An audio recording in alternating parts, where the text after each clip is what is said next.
চাঁদের চেয়ে সুন্দর তুমি নবী আমার কমলিওয়ালা, দু জাহানের বাদশাহ তুমি প্যারা নবী সাল্লে আলা, দু জাহানের বাদশাহ তুমি প্যারা নবী সাল্লে আলা, চাঁদের চেয়ে সুন্দর তুমি নবী আমার কমলিওয়ালা। মাঝে মাঝে আল্লাহ আমাদেরকে দুঃখ কষ্ট দিয়ে পরীক্ষা করতে চান, এগুলো আমাদের জন্য খারাপ নয়। এই দুঃখ কষ্ট বিপদ আমাদের কোমরকে সোজা করে, আমাদের পায়ের মাটিকে শক্ত করে, চিল্লায় বলেন ঠিক কিনা? প্রতিকূল পরিবেশে কিভাবে বাঁচতে হয় এই দুঃখ কষ্ট আমাদেরকে শিখায়। এজন্য মুমিন বান্দার বৈশিষ্ট্য হচ্ছে দুঃখ কষ্ট বেদনা জ্বালা এগুলোতে সে আপসেট হয় না, সে হাল ছেড়ে দেয় না, সে ভরসা রাখে একজনের উপর, চিল্লায় বলতে হবে তিনি কে? কারণ মুমিন জানে রাত্রি যত গভীর হয় অন্ধকার তমানিসা ভেদ করে সুবহে সাদিক হয়। মুমিন জানে গর্ভবতী নারীর পেটের ব্যথা যেই দিন বাড়তে থাকে ওই দিনই নতুন মেহমান আগমনের সময় ঘনাতে থাকে। মুমিন জানে তার জীবনে দুঃখ কষ্ট বিপদ যত বাড়তে থাকে সুখের দিন কাছে আসতে থাকে। এজন্য মুমিনের হারাবার কিছু নেই। ফা ইন্নামা আল উসরি ইউসরা, ইন্নামা আল উসরি ইউসরা। নবী হে, কষ্টের পরেই আছে আনন্দ, দুঃখের পরেই আছে সুখ। আপনি সমস্যায় পড়েছেন, ওই সমস্যার সমাধানও আছে না নাই? এই পৃথিবীতে এমন কোন সমস্যা আছে যেটা সমাধান নাই? কথা বলেন। সমস্যা তৈরি করেছে কে? আবার সমাধানও দিয়েছে কে? Allah doesn't create a lock without its কি। আল্লাহ কখনো চাবি না বানাইয়া ওইটার তালা বানায় নাই। কথা কন। তালাও যেহেতু আছে ওই তালার চাবিও বানিয়েছে কে? মা আনজালাল্লাহু দাআন ইল্লা আনজালাল্লাহু লাহু শিফা। আল্লাহ দুনিয়ায় এমন কোন রোগ পাঠায় নাই যেই রোগের ঔষধ বানায় নাই, এমন কোন রোগ নাজিল করে নাই যেই রোগের কোনো চিকিৎসা বানায় নাই, হয়তো সেটা আবিষ্কার হয় নাই। অনেকে ক্যান্সারের কথা বলতে পারেন যে হুজুর ক্যান্সার এমন রোগ, এই ক্যান্সার তার নাই কোনো অ্যান্সার, কিন্তু বিজ্ঞানীরা বলতেছে এটারও অ্যান্সার আবিষ্কৃত হচ্ছে। সুবহানাল্লাহ কইবেন না? কিছু কিছু ক্ষেত্রে হয়েও গিয়েছে। এজন্য দুঃখের পরেই আছে সুখ, কষ্টের পরেই আছে আনন্দ। এই দুনিয়াটাই এরকম, কষ্টের পরই আনন্দ। দেখবেন তারাবির নামাজ 20 রাকাত পড়তে কষ্ট লাগে না? কোমরে ব্যথা, হাঁটুতে ব্যথা, কিন্তু 20টা রাকাত যখন শেষ করে মসজিদ থেকে বের হই একটা আনন্দ আছে না নাই? কষ্ট করে পরীক্ষার জন্য প্রিপারেশন নিলেন আপনি কয়েক মাস, কিন্তু ফলাফল যখন ভালো হয় তখন একটা আনন্দ আছে না নাই? সারাদিন রোজা রাখলেন রমজানে, কি কষ্ট, তৃষ্ণায় গলা ফেটে যায়, কিন্তু ইফতারির সময় যখন রুহ আফজা শরবতটা খাই কেমন লাগে? একটা আনন্দ আছে না নাই? এজন্য আল্লাহ বললেন فإن مع العسر يسرا إن مع العسر يسرا। ও নবী, কষ্টের দিন মক্কায় অল্প কিছু দিন, মদিনাতে আনন্দের দিন অপেক্ষা করছে। আমাদের জীবনে যদি দুঃখ কষ্ট আসে আমরা ধৈর্য ধরবো, তাওয়াক্কুল করব একজনের উপর, তিনি কে?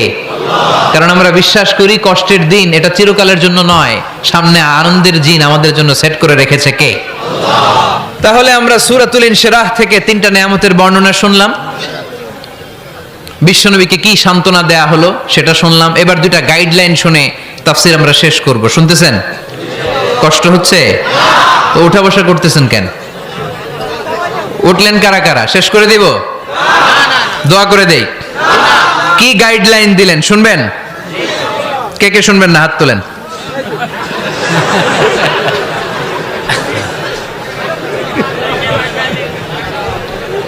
কষ্ট হইতেছে? গরম লাগতেছে না? আমিও ঘামতেছি আপনাদের সাথে সাথে। অনেক গ্যাদারিং হয়ে গেছে। আসেন আল্লাহর নামে 3টা তাকবীর দেই, তারপর কোন 2টা গাইডলাইন তিনি বিশ্বনবীকে দিলেন ওই নির্দেশনা বাণীটুকু শুনে আজকে আমরা বিদায় নেব। আওয়াজ করে পড়তে হবে লিল্লাহে তাকবীর, লিল্লাহে তাকবীর, লিল্লাহে তাকবীর। গাইডলাইন নাম্বার 1, ফাইদা ফারাগতা ফানসাব। নবী আপনি যখন অবসর হন আপনি ইবাদতে মশগুল হন। ফানসাব ফিল ইবাদা, তাফসীর ইবনে কাসিরে এসেছে আপনি ইবাদতে মশগুল হন যখন আপনি অবসর পান। অবসর আল্লাহর দেয়া বড় নেয়ামত, এটা বিশ্বাস করেন? অবসর কিন্তু নেয়ামত। আমরা অনেকেই অবসর সময়কে কাজে লাগাই না, কিন্তু অবসর চলে যাওয়ার পরে যখন ব্যস্ত হয়ে পড়ি তখন বলি হায় রে অবসরটা যদি কাজে লাগাইতাম। পরীক্ষার পরে 3 মাস ছুটি ছিল, এই 3 মাস অবসরে যদি পড়তাম তাইলে তো আজকে ভার্সিটিতে চান্স পেয়ে যেতাম, ঠিক কি না? এজন্য বিশ্বনবীর আল্লাহ বললেন, নবী فَإِذَا فَرَغْتَ فَانصَبْ وَإِلَى رَبِّكَ فَارْغَب। মাদানী জীবনে, মাক্কি জীবনে, দাওয়াতি কার্যক্রমের পরে, রাষ্ট্রীয় কার্যক্রমের পরে যখনই আপনি অবসর পাবেন তখনই আপনি ইবাদত করেন, তখনই বেশি বেশি আল্লাহর কাছে দোয়া করে। দোয়াটা খুব শক্তিশালী, কিন্তু আমরা অনেকে জানি না কি করে দোয়া করতে হয়। সিনসিয়ার দোয়া ইজ লাইক এ মিসাইল। আপনারা প্রায় পত্রিকায় শুনবেন আমেরিকা অমুক দেশে মিসাইল হামলা করেছে, শুনছেন? মিসাইল হামলা এমন হামলা, কত সেন্টিমিটার বেগে যে কোন জায়গায় অ্যাটাক করবে, যেখানে মারার কথা ওখানে পড়বে।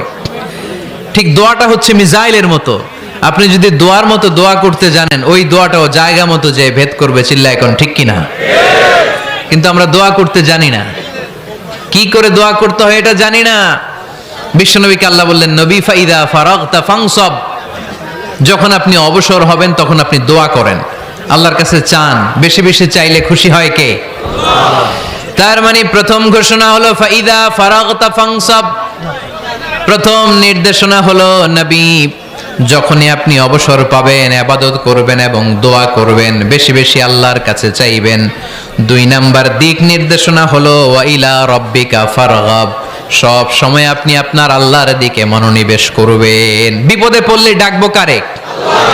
আমাদের অসুস্থতাকে সুস্থতায় পরিণত করে দিতে পারে কে? চাকরির জন্য পাগল পারা, চাকরি নাই, চাকরির ব্যবস্থা করে দিতে পারে কে? বিদেশে যেতে মনে চায়, পাসপোর্ট দিয়ে রেখেছি, ভিসা নাই, ভিসা লাগাই দিতে পারে কে? কিন্তু আমরা দুঃখ, কষ্ট, বেদনা কিছু একটা হইলেই সবার আগে আল্লাহরে শেয়ার করার আগে ফেসবুকে শেয়ার মেরে দেই। আছে না নাই? আপনাদের ফেসবুক অ্যাকাউন্ট আছে নাকি? কার কার আছে দেখি?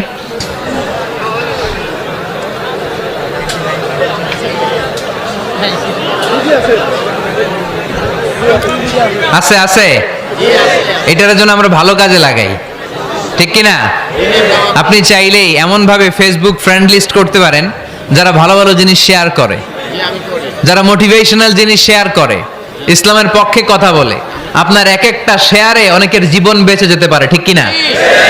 একজন মুমূর্ষু রোগীকে বাঁচাতে রক্তের প্রয়োজন, রক্তের গ্রুপ এ পজিটিভ। যারা রক্ত দান করতে আগ্রহী তারা এই নাম্বারে যোগাযোগ করুন। ফেসবুকে মাঝে মাঝে এরকম নিউজ আসে না নাই? আপনি just you put down in share, শেয়ারের মধ্যে একটা পুট করে দিলেন, একটু শেয়ার মেরে দিলেন, ছড়িয়ে পড়লো হাজার হাজার ফেসবুক ফ্রেন্ডদের কাছে। তাদের অনেকে ব্লাড দিতে আগ্রহী, সে তাড়াতাড়ি যে সেখানে ব্লাড ডোনেট করে আসলো। আপনার একটা শেয়ারের কারণে বেঁচে গেল অনেকগুলো প্রাণ। চিল্লা এখন ঠিক কি না? রক্তদানের মতো শ্রেষ্ঠ ইবাদত হতে পারে? আমরা মনে করি শুধু জিকিরি ইবাদত, আমরা মনে করি শুধু নামাজি ইবাদত। রক্তদান, এক ব্যাগ রক্ত থেকে অনেক মানুষকে বাঁচানো যায়। এর মধ্যে আছে হিমোগ্লোবিন, এর মধ্যে আছে প্লাটিলেট, আছে প্লাজমা। রক্তে একটা উপাদান আছে প্লাজমা, নাম শুনছেন? আগুনে পোড়া রোগীকে বাঁচাতে এই প্লাজমা লাগে। হসপিটালের বার্ন ইউনিটে যেয়ে দেখবেন মানুষ কিভাবে চিল্লায়। নুসরাত নামে একটা মেয়ে মারা গেল না? এক বদমাইশের কবলে পড়ে মারা গেল না? তাকে আগুন জ্বালিয়ে দেয়া হয়েছিল তার গায়ে, তার প্লাজমাগুলো জ্বলে গিয়েছিল। আগুনে পোড়া রোগীর যে কি কষ্ট, একটু দেখার জন্য হসপিটালের বার্ন ইউনিটে যাবেন, দেখবেন যে কি কষ্টে আছে তারা। এই প্লাজমাগুলোকে অনেক সেন্টিগ্রেড তাপমাত্রা নামিয়ে ঠান্ডা করে দেহে পুশ করা হয়। আপনার এক ব্যাগ রক্ত থেকে প্লাজমা আলাদা করা হবে, প্লেটলেটস আলাদা করা হবে, হিমোগ্লোবিন আলাদা করা হবে, শ্বেতকণিকা, লোহিত কণিকা আলাদা করে অনেকগুলো মানুষ বেঁচে যাবে। এজন্য ফেসবুক থাকাটা দোষের কিছু না, তবে ভালো কাজে আমরা ব্যবহার করব, ঠিক কিনা? আপনার ফেসবুক শেয়ারিং আপনার জান্নাতি বানাতে পারে, আর আপনার ফেসবুক শেয়ারিং আপনার জাহান্নামের লাকড়ি বানাতে পারে। চিল্লায় বলেন ঠিক কিনা? So the decision is yours. সিদ্ধান্ত আপনাকে নিতে হবে, আপনি কিভাবে করবেন। যে কোনো বিপদে ওয়াইলা রাব্বিকা ফারগাব, কোন দিকে মনোনিবেশ না করে কার দিকে মনোনিবেশ করব? যে কোনো বিপদ আপদ ফেসবুকে শেয়ার করার আগে শেয়ার করব কার কাছে? আমাদের যার যা লাগে আল্লাহ সবও যদি দিয়ে দেয়, আল্লাহর ধনভাণ্ডারের 1 ইঞ্চিও কমবে? হাদিসে কুদসিতে আল্লাহ বললেন, লাউ আন্না আউওয়ালাকুম ওয়া আখিরাকুম ওয়া ইনসাকুম ওয়া জিন্নাকুম, পৃথিবীর সব জিন, পৃথিবীর সব মানুষ বিশাল মরুভূমিতে দাঁড়িয়ে যদি আমার কাছে চাইতে শুরু করে, আল্লাহ এটা দাও, ওটা দাও, ওটা দাও, আমি আল্লাহ তোমাদের সব চাহিদাও যদি মিটিয়ে দেই, আমি আল্লাহর ধনভাণ্ডারের 1 ইঞ্চিও কমবে না। এজন্য চাইবো কার কাছে? বিপদে আপদে ভরসা করব কার কাছে? আর অবসরগুলোকে কাজে লাগানোর দরকার আছে না নাই? স্বাবলম্বী হওয়ার চেষ্টা করার দরকার আছে না নাই? ফাইন্নামা আল উসরি ইউসরা, ইন্নামা আল উসরি ইউসরা। নবী হে, কষ্টের পরেই আছে সুখ, দুঃখের পরেই আছে আনন্দ। সব সময় মানুষের সময় একরকম কাটে না।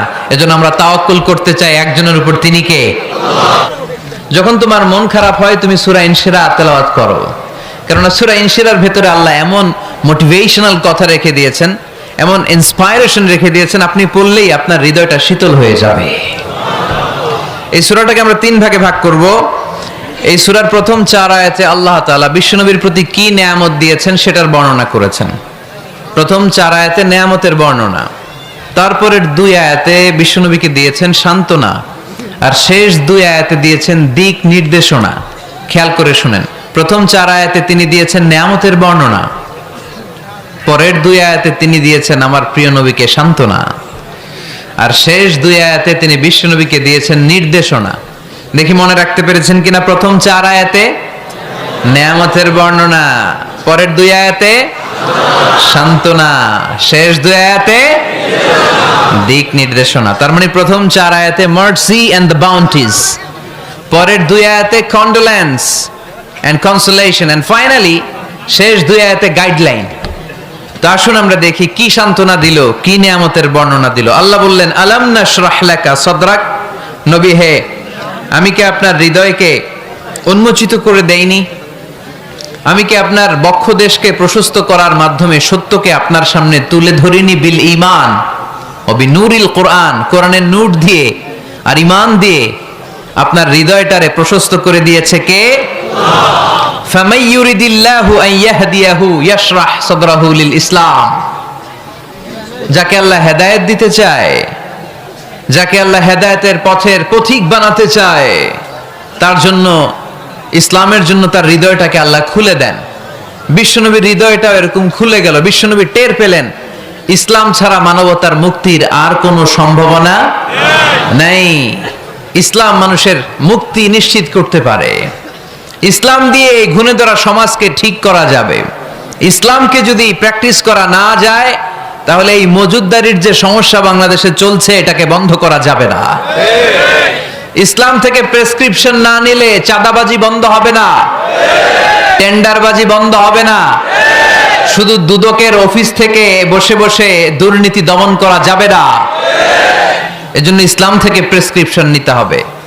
আল্লাহ তাআলা বললেন, আলাম নাশরাহ লাকা সাদরাক। নবী হে, ইসলামের জন্য আপনার হৃদয়টাকে কি আমি খুলে দেইনি? সত্য কি আপনার সামনে আমি তুলে ধরিনি? আপনাকে আমি আলাম নাজআলকা আহলাল হিম্মা, আপনার কি হিম্মতওয়ালা আমি বানাইনি? ইসলাম যখন আপনার হৃদয়ে ক্লিয়ার, আপনি বিশাল শক্তির সামনে দাঁড়িয়ে হাজার মানুষের সামনে ইসলামের পক্ষে কথা বলবেন, আপনি কাউরে ভয় পাবেন না। চিল্লায় বলেন ঠিক কি না? এজন্য আল্লাহ বললেন, আলাম নাশরাহ লাকা সাদরাকা ওয়া ওয়াদা'না আনকা বিজরাকাল্লাযী আনকাদা যাহরাক ওয়া রাফা'না লাকা যিকরাক। সুবহানাল্লাহ পড়েন। নবী, আপনার হৃদয়টাকে আমি ইসলামের জন্য প্রশস্ত করে দিয়েছি। আপনি একেবারে সুনিশ্চিতভাবে বুঝতে পেরেছেন, জানতে পেরেছেন যে মানব সমস্যার সমাধান আছে শুধু ইসলামের ভেতরে। কিসের ভেতরে? এজন্য আমাদেরকে ইসলাম মানতে হবে। কি মানতে হবে? ইসলাম মানবো কতক্ষণ দেহে প্রাণ থাকে? ইসলাম মানবো কোনখানে? সবখানে। উত্তর দেন, ইসলাম মানবো কতক্ষণ দেহে প্রাণ থাকে? ইসলাম মানবো কোনখানে? রাজি আছেন নাকি ভাগাভাগি করবেন? কিছু ইসলাম, কিছু মন মতো। মসজিদ, মাহফিল, মাদ্রাসা ইসলাম, আর গোটা দুনিয়াটা মন মতো। এরকম ভাগাভাগি করা যাবে না। খবরদার। ইসলাম মানবতার মুক্তির সোপান। বিশ্বনবী এটা নিশ্চিত হলেন। বিশ্বনবীর হৃদয়টারে উজালা করে দিল কে? আলাম নাশরাহ লাকা সাদরাক। হে নবী, আপনার হৃদয় কি আমি খুলে দেইনি? হৃদয় খুলে দেয়া মানে হৃদয়ের মধ্যে হিম্মত তৈরি করে দেয়া। সাইয়েদনা মূসা আলাইহিস সালাম এই দোয়াটা আল্লাহর কাছে করেছিলেন, রব্বি শরাহলি সাদরি ওয়া ইয়াসসিরলি আমরি। আল্লাহ আমার কাজ সহজ করেন, আমার হৃদয়টারে আপনি খুলে দেন। সেদিনা মুসা আলাইহিস সালাম আল্লাহর কাছে চেয়েছেন আল্লাহ যেন হৃদয় খুলে দেয়, কিন্তু আমার নবী চাওয়ার আগেই আমার নবী হৃদয়টারে খুলে দিয়েছে কে? আল্লাহ। আবার অনেক মুফাসসিরিনে ইকরাম বলেছেন এখানে শারহে সাদর দ্বারা শাক্কু সাদর উদ্দেশ্য, মানে সিনা চাক। আমার নবীর জীবনে পুরো জিন্দেগিতে 3 বার সিনা চাক হয়েছিল। কয়বার? 3 বার। সিনা চাক মানে বক্ষ বিদীর্ণ করা, ইংরেজিতে বলে ওপেন হার্ট সার্জারি। কি বলে? আপনাদের এই এলাকায় কারো হয় নাই? শুনছেন না এটা? ওপেন হার্ট সার্জারি, গলা থেকে নাভি পর্যন্ত একেবারে কেটে ফেলে। বিশ্বনবীকে এবার 3 বার এভাবে ওপেন হার্ট সার্জারি করা হয়েছে। একবার যখন বিষ্ণু ঈসা ইসলাম বনু সাদ গোত্রে ছিল তখন, দ্বিতীয়বার যখন কোরআন নাজিল হবে তার আগ দিয়ে তখন, 3 নম্বরে বিষ্ণু ঈসা ইসলামকে যখন ঊর্ধ্ব জগতের অনেক দামি দামি জিনিস দেখানো হবে ওই মেরাজ রজনীর সময়টাতে, তখন কোন সুবহানাল্লাহ। বিশ্বনবী বললেন আমি উম্মে হানির ঘরে শুয়েছিলাম, আমাকে ছাদ 2 ভাগ করে ছাদের উপর দিয়ে নিয়ে হাতিমে কাবাতে শুইয়ে দেয়া হলো, গলা থেকে নাভি পর্যন্ত ছিঁড়ে ফেলা হলো, আমার হৃদয়টাকে বের করে জমজমের পানি দিয়ে ক্লিন করা হলো। আমার হৃদয়ে জ্ঞান, আমার হৃদয়ে ঈমান আর প্রজ্ঞা দিয়ে পরিপূর্ণ করা হলো। অনেক মুফাসসিরিনে ইকরাম বলেছেন আলাম নাশরাহ লাকা সাদরাক মানে হচ্ছে হে নবী আমি কি আপনার বক্ষ বিদীর্ণ করি নাই? কেউ কেউ বলেছেন এটা দ্বারা উদ্দেশ্য হচ্ছে বিশ্বনবীর বক্ষ বিদীর্ণ করার মধ্য দিয়ে বিশ্বনবীকে আল্লাহ তাআলা ব্রড মাইন্ডেড বানিয়েছেন। সুবহানাল্লাহ পড়েন। বিশ্বনবী কি ন্যারো মাইন্ডেড ছিলেন? কি ছিলেন? জোরে বলেন, আরো জোরে। ব্রড মাইন্ডেড, উদার, আকাশের মতো বিশাল, সাগরের মতো বিশাল, পাহাড়ের মতো সুউচ্চ ছিল বিশ্বনবীর হৃদয়, ঠিক কিনা? শুধু মুমিনদের জন্যই বিশ্বনবীর হৃদয়ে মায়া ছিল না, কাফেরদের জন্য মায়া ছিল। সুবহানাল্লাহ পড়েন। রাহমাতাল লিল আলামিন, আমার নবী কি ছিল? সবাই বলেন ওমা আরসালনাকা ইল্লা রাহমাতাল লিল আলামিন। I have sent you as a mercy for the entire universe. নবী হে, আমি আপনাকে গোটা বিশ্বের সবার জন্য রহমত করে প্রেরণ করেছি। রাহমাতাল লিল আলামিন, আল্লাহ এখানে চাইলে বলতে পারতেন রাহমাতাল লিল মুসলিমিন, নবী আপনি শুধু মুসলিমদের জন্য রহমত, এটা বলছে? নবী আপনি শুধু মুত্তাকিদের জন্য রহমত, বলছে? চাইলে বলতে পারতেন নবী আপনি শুধু রাহমাতাল লিল মুসাল্লিন, যারা মসজিদে যায় মুসল্লি নামাজ পড়ে তাদের জন্য রহমত, বলেছে? কি বলছে? রাহমাতাল লিল আলামিন, I have sent you as a mercy for the entire universe, গোটা বিশ্বের জন্য আপনি রহমত। সুবহানাল্লাহ পড়েন। সবার জন্য রহমত, সবার জন্য হৃদয় দিল দরিয়া। এজন্য তিনি ছিলেন ব্রড মাইন্ডেড, কখনো মানুষের ক্ষতি করতে চাইতেন না। এমনকি যুদ্ধের ময়দানে যেখানে আপনি প্রতিপক্ষকে আঘাত করবেন সেখানেও বিশ্বনবী ক্ষয়ক্ষতিকে মিনিমাইজ করার ট্রাই করতেন। তিনি যখন খায়বার দুর্গে আক্রমণ করবেন তার মিলিটারিকে, বিষ্ণু ঈসা ইসলাম মিলিটারিকে 5 ভাগে ভাগ করতেন। 5 ভাগে ভাগ করতেন। কি কমান্ডার ছিলেন তিনি! এক ভাগের নাম মুকদ্দমাতুল জাইশ, ফ্রন্ট উইং। ডান দিকে একটা থাকতো মাইমানা, বায়ে একটা থাকতো মাইসারা, মাঝখানে যে ব্যাটালিয়ন থাকতো এটার নাম কালব, পেছনেরটার নাম খালফ। সুবহানাল্লাহ পড়ে। এজন্য বিশ্বনবী যখন অ্যাটাক করতেন তখন সবাই বলতো যা আল মুহাম্মদ ওয়াল খামিস, মুহাম্মদ তার 5 উইং এর ব্যাটালিয়ন নিয়ে আমাদের উপর আক্রমণ করেছে। যুদ্ধের ময়দানে তিনি ঘোষণা দিতেন খবরদার, এই যে ইহুদিদের উপর আক্রমণ করবা, যুদ্ধ করবা, কোন নারীদের গায়ে হাত তুলো না, শিশুর গায়ে হাত তুলো না, বৃদ্ধ বৃদ্ধার গায়ে হাত তুলো না, খ্রিস্টান পাদ্রী বাবা যারা আছে, ফাদার অফ খ্রিস্টিয়ান, পাদ্রীদের গায়ে হাত তুলো না। যুদ্ধ করতে যে গবাদি পশু মেরো না, গাছপালাগুলো ভেঙো না। সুবহানাল্লাহ করতে মনে চায় না? গেছে যুদ্ধ করতে, গেছে কি, কিন্তু ক্ষয়ক্ষতি মিনিমাইজ করার জন্য কি চেষ্টা করতেন! কি রহমতের নবী! সবাইকে সম্মান করতেন, সবাইকে মানুষ হিসেবে দেখতেন। আমরা ভাগ করে ফেলি, আমরা দেখা মাত্রই যদি দেখি মাথায় টুপি আর দাড়ি, তখনই ভাবা শুরু করি এটা কার মুরিদ? ঠিক সরসিনার মুরিদ, না চরমনায়ের মুরিদ, না আটরশির মুরিদ, না অমুক জায়গার মুরিদ। অথবা আমরা বলতে শুরু করি কি জামাত করে, না খেলাফত মজলিস করে, না ইসলামী আন্দোলন করে, না তাবলীগ করে। ভাগাভাগি আছে না নাই? কিন্তু আমরা তাকে মানুষ হিসেবে দেখি না। আগে দেখতে হবে মানুষ, আপনার চোখ দিয়ে যা দেখবেন এগুলো মানুষ, এগুলো সবাই মানুষ। বিশ্বনবী মানুষ হিসেবে সবাইকে ট্রিট করতেন। সাহাবাদেরকে নিয়ে বিশ্বনবী বসে আছেন, একটা লাশ নিয়ে যাওয়া হচ্ছে, লাশ দেখে বিশ্বনবী দাঁড়িয়ে গেলেন। সাহাবারা বললেন, ইয়া রাসূলুল্লাহ, আপনি দাঁড়ালেন যে? ইন্নাহু ইয়াহুদি, এটা ইহুদির লাশ। ইন্নাহু ইয়াহুদি, এটা তো ইহুদির লাশ, বসেন, দাঁড়ালেন যে? বিশ্বনবী বললেন, আওয়ালাইসাত নাফসান, এটা কি মানুষ না? সুবহানাল্লাহ পড়বেন না? আওয়ালাইসাত নাফসান, হোক না ইহুদি, হোক না খ্রিস্টান, হোক না আস্তিক আর নাস্তিক, এটা কি মানুষ নয়? সে মানুষ। সবার উপরে মানুষ সত্য, তাহার উপরে নাই। মাখলুকাতের মধ্যে সবচাইতে বেশি শ্রেষ্ঠতম হচ্ছে মানুষ। বিশ্বনবী সবাইকে মানুষ হিসেবে ট্রিট করতেন। এজন্য বিশ্বনবী হচ্ছেন সবচেয়ে বেশি ব্রড মাইন্ডেড, মানে খোলা মনের, বড় মনের, দিল দরিয়া, ন্যারো মাইন্ডেড ছিলেন না। আমরা ন্যারো মাইন্ডেড, আমরা অল্পতে ঝগড়া বাঁধিয়ে দেই, আমরা অল্পতে অন্যকে গালমন্দ করি, আমরা অল্পতে ভাগাভাগি করি। ভাগাভাগি করবেন না, সহজ করে ইসলামকে উপস্থাপন করুন। আর দিন ও ইউসরুন লা উসরা ফি। আমার প্রিয় ফরিদপুরের ভাইয়েরা, দিন সহজ, এটার মধ্যে কাঠিন্যতা নাই। আমরা এটারে কঠিন বানাইছি। আমি প্রায় বিভিন্ন মাহফিলে বলি যে আল্লাহ ছাড় দেয় কিন্তু মাওলানা ছাড় দেয় না। আছে না নাই? আল্লাহ ঠিকই ছেড়ে দিয়েছে, মৌলভী ছাড় দেয় না। বিশ্বনবী সাহাবাদেরকে নিয়ে বসা, এক বেদুইন এসে মসজিদের ভিতরে উট ঢুকায় দিছে, মসজিদে নববীতে, আর মসজিদের মাঝখানে বসে পেশাব করা শুরু করে দিচ্ছে। আপনাদের এখানে ফরিদপুরের সবচেয়ে বড় মসজিদ কোনটা?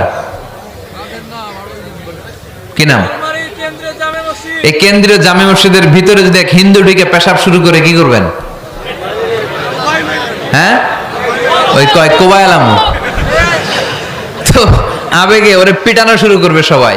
সাহাবারাও তাই শুরু করলেন, মারতে উদ্ধত হলেন। বিশ্বনবী বললেন, এই রাখো রাখো, ওরে পেশাব করতে দাও, পেশাব করতে দাও। এর কারণ, কেউ যখন ইউরিন পাস করে, স্টুল পাস করে, তখন এটা তাকে ধীরে সুস্থে করতে দিতে হয়।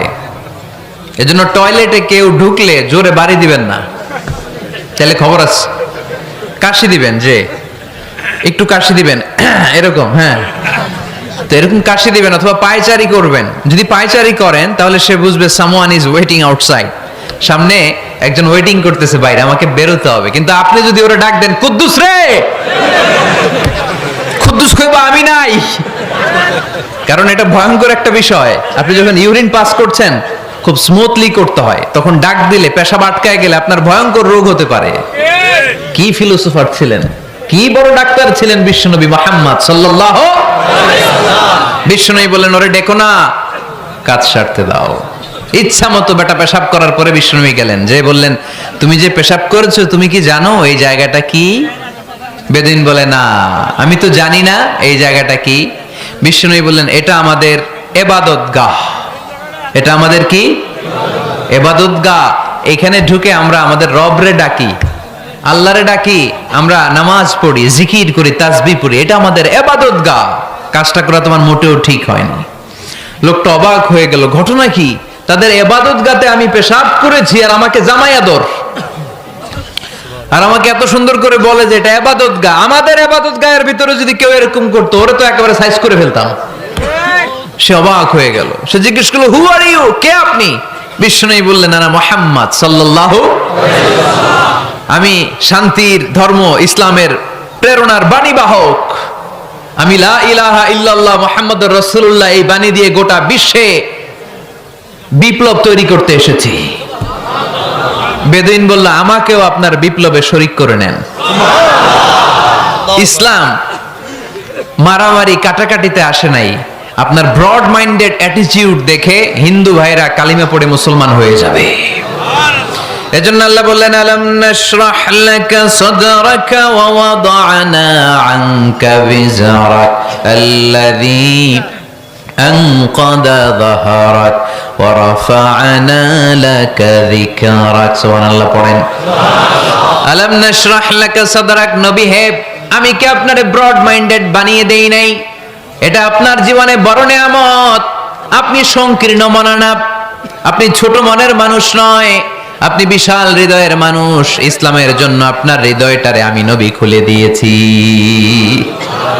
এ হলো বিশ্বনবীর উপর প্রথম নিয়ামত। দুই নম্বরে আল্লাহ বললেন ওয়াওয়াদানা আনকা বিজরাকাল্লাযী আনকাদা যাহরাক। নবী হে, আমি আপনার পিঠ থেকে বিশাল বোঝাটা নামিয়ে দিয়েছি। সুবহানাল্লাহ পড়েন। কি নামিয়ে দিয়েছি?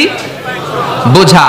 উত্তর করতে হবে, রেসপন্স। এটা তাফসীর মাহফিল, এটা হচ্ছে ক্লাসের মতো, যে কথা বলে শিক্ষক আর আমরা সবাই ছাত্র, ঠিক কি না? বোঝা নামিয়েছি নবী। কি নামিয়েছি?